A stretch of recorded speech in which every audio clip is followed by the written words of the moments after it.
Kalau anak saya perempuan, saya kasih nama Yohana. Dan kalau laki-laki bernama Yohan. Makanya Bang Yohan itu diambil dari situ namanya. Dari situ saya belajar bahwa wajar kalau beliau dicintai oleh masyarakat di sana yang justru kebanyakan non-muslim, karena memang kultur keluarganya bahkan sejak Bang Yohan lahir adalah orang yang sangat moderat. Saya ini orang Alor. Di sana wilayahnya minoritas. Di sana kebanyakan non-muslim. Bupati Alor pun non-muslim. Beliau Bapak Amon Jobo pernah membawa sambutan mengatakan bahwa kami doakan semoga tidak saja 5 tahun ini Bapak duduk, paling tidak 1 abad Bapak duduk di Senayan. Ya.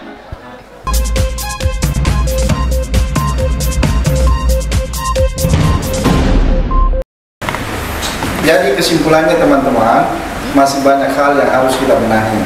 Tapi sebentar Kak, menurut saya kalau kita mau benahi, ini yang dibutuhkan untuk kompeten itu bukan cuma pengetahuan dan skill. Ya betul. Yang paling penting itu juga sikap. Ya. Menurut saya karakter ini harus dibangun. Cara gampangnya adalah ada satu sosok yang kita jadikan role model. Menarik ini. Nah, kira-kira siapa yang bisa kita jadikan sosok teladan di Kahmi TV ini? Ya siapa lagi kalau bukan Bang Yohan.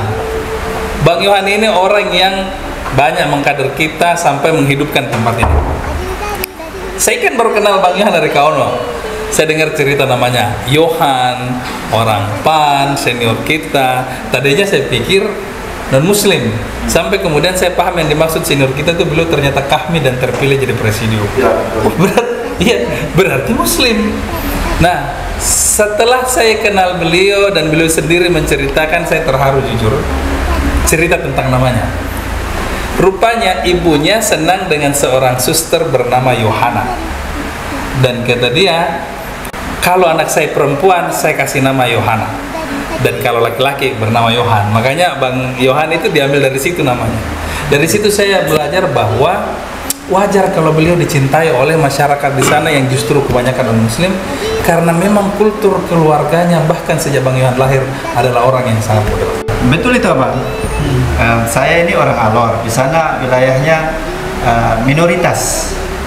Di sana kebanyakan non-muslim. Bupati Alor pun non-muslim. Namanya Bapak Amon Jobo. Pernah satu kali itu ada sambutan pada saat MTQ di Alor. Beliau Bapak Amon Jobo pernah membawa sambutan mengatakan bahwa kami doakan semoga tidak saja 5 tahun ini Bapak duduk, paling tidak 1 abad Bapak duduk di Senayan. Ya. Alor punya doa sedikit lain dari kabupaten lain di Nusa Tenggara Timur. Ya. Karena tanah ini adalah tanah adat. Tanah ini adalah tanah pemali. Orang yang bekerja baik, karier panjang, umur panjang. Dan siapa yang kerjanya buruk, maka umurnya pendek. Jadi berarti Bang Amin, kira-kira umurnya Dinda ini bagaimana pekerjaan? Panjang lah ya. Nah itu juga Min yang menjelaskan beliau itu sosok yang sangat peduli, care terhadap siapapun, baik terhadap yang muslim maupun non muslim. Beliau juga peduli terhadap teman-teman lamanya dan teman-teman yang baru ditemuinya. Iya betul Bang, sebelumnya saya juga belum tahu banyak tentang beliau dan saya masih baru juga di Kahmi TV. Saya tahu Kahmi TV itu atas peran beliau. Tadinya saya pikir tempatnya biasa saja, tapi setelah saya datang ke sini, wah ternyata keren juga tempatnya. Dan betul kata Abang tadi, beliau Bang Ahmad Yohan itu memang orangnya itu. Oke, smooth. Dari tadi Ismut diam saja. Nah, kalau Ismut terkait dengan Bang Yohan, kira-kira apa yang bisa kita teladani dari Bang Yohan, Ismut? Menurut saya, Bang Yohan itu orangnya pekerja keras. Maksudnya? Iya keras, tidak lembek. Tidak ada penjelasan tepat. Sebentar, menurut Kakanda sendiri, Kauno itu sosok Bang Yohan kayak bagaimana Kak? Menurut saya Bang Yohan itu sederhana. Saking sederhananya, semua orang bisa merasa punya jarak yang sama dengan beliau. Iya Kak, berbicara Bang Yohan, saya juga punya satu pengalaman menarik dengan beliau. Pada saat itu kita lagi kumpul-kumpul. Ya. Kebetulan memang hari itu sampai subuh kita kumpul-kumpul. Di Siada sini lokasinya. Jadi pada saat itu saya sempat ketiduran di ruangan beliau. Jadi kumpul sampai subuh, tidak sempat mungkin balik karena sudah subuh. Beliau mau bangunkan saya juga tidak enak karena kan itu ruangan beliau. Jadi ya terpaksa beliau tidur di ruang tamu. Kurang ajar kamu. Di sofa. Nah, padahal kita tahu sendiri di rumah ini paling banyak sekali nyamuk. Iya. Tapi ya itu ya maksudnya dengan peristiwa itu yang membuat saya terkagum dengan beliau bahwa beliau itu orang yang sederhana sekaligus peduli dengan orang di sekeliling. Wis, kami TV ngapain nih? Rapat-rapat biasa, rapat evaluasi mingguan. Cuma kawan-kawan ini Kak, kita kesimpulannya butuh satu figur yang kita jadikan teladan. Biar kawan-kawan ini agak semangat gitu loh. Siapa itu? Ya Kakanda Ahmad Yohan dong. Bang Yohan bagi saya itu orangnya humoris.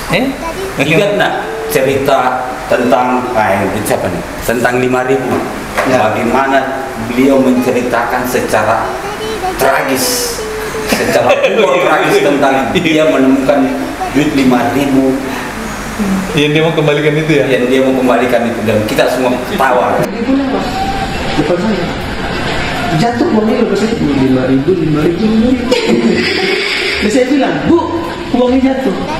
Dia lihat saya tambah takut. Dia bilang, Bu, uangnya jatuh, Bu. Tanpa lari dia. Bu, uangnya jatuh, Bu. Dia lari, Pak. Mungkin bisa rampok. Dalam tingkatannya, humor tertinggi adalah humor yang mampu menertawakan dirinya sendiri. Dan Bang Yohan mampu melakukan itu. Terus selain itu masih ada dua lagi dalam profil yang saya pahami betul bahwa selain beliau orator ulung, beliau juga lebih hebat nyanyi dibanding saya. Betul ini. Masih ingat kan lagunya? Cinta karena cinta.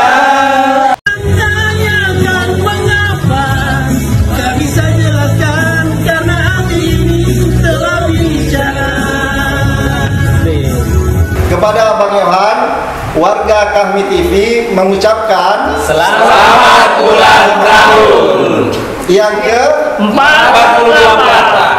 Semoga Bang sehat, panjang umur dan panjang karir. Insya Allah sebagaimana kata Bupati Alor. Amin.